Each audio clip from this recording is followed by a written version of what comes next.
It keeps us warm. It keeps us cool. It protects us. As simple as double-paned glass, or as complex as the shell of a space station. It's all around us, but it's almost always out of sight. It's an essential part of almost every building we inhabit. Now, insulation on Modern Marvels.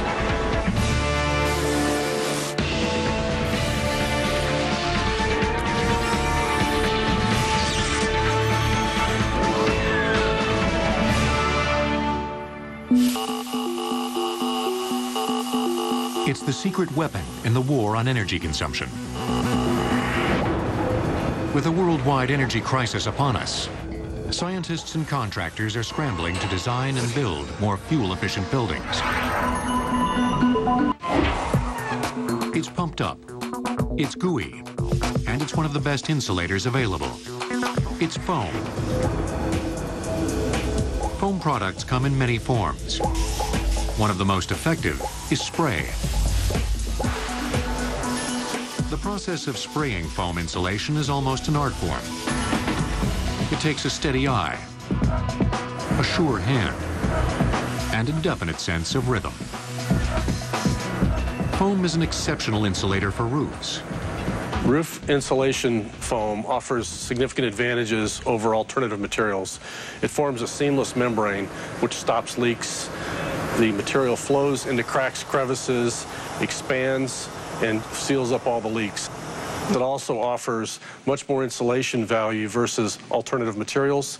And the fact that it's soaked into all the cracks and crevices and cured means that it's gluing everything together, so it's going to be able to withstand significantly more harsh weather conditions than a typical roof would.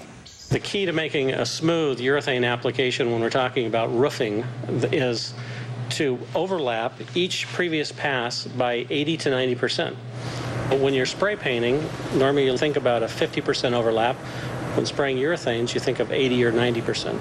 Because urethane expands 30 times its liquid form, that becomes critical if you want to get a smooth application.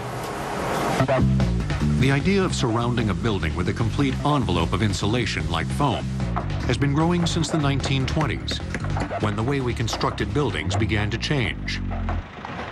Prior to the 1920s, even going back to the Victorian age, you found that homes were constructed of heavier, denser materials. A lot of that was just the prevalence of old-growth forests that were used for framing. By the time the 1920s rolled around, we found that materials were becoming lighter so they could be constructed more quickly. But there also became a greater emphasis on the idea of the thermal envelope of a residence. You start to insulate the floors and the walls and the roofs.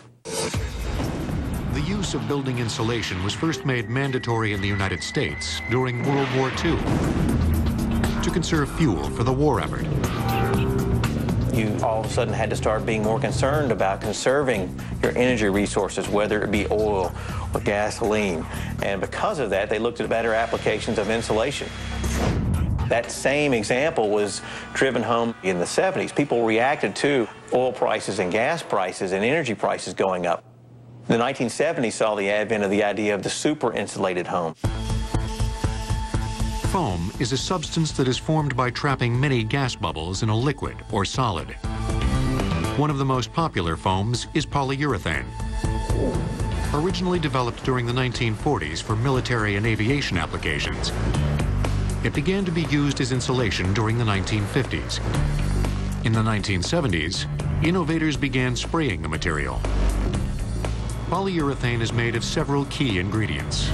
These are the materials you see stored in the large tanks behind me. This is a polyol.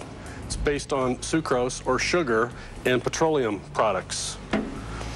This is a surfactant. Surfactant controls the size and the shape of the bubbles.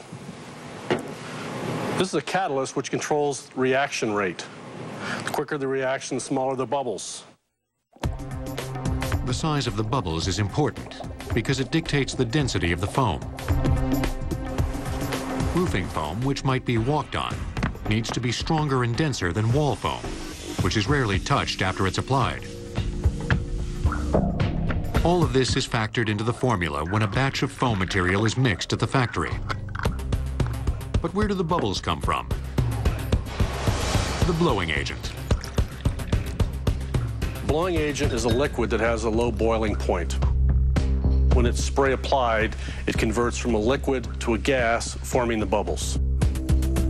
These 4 ingredients are mixed together into one liquid, but they're only part of the recipe for making foam. The other part is a substance called isocyanate, a highly reactive molecule.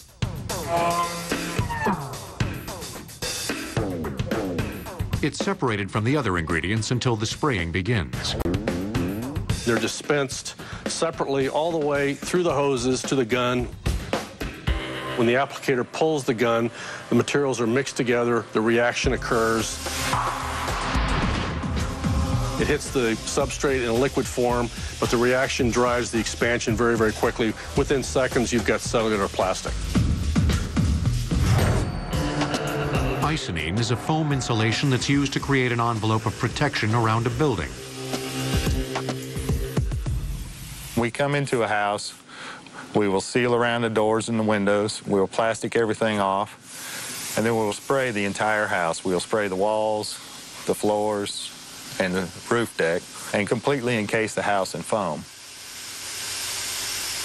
A properly insulated house can save a homeowner a great deal of money.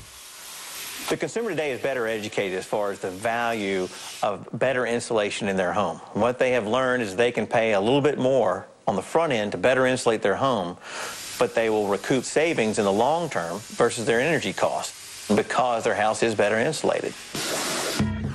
Today, insulation-savvy home and business owners are finding that there are savings to be gained from insulating not only the walls of a building, but the windows too. Each year in the United States, nearly $13 billion worth of energy in the form of heated or cooled air escapes through holes and cracks in residential buildings.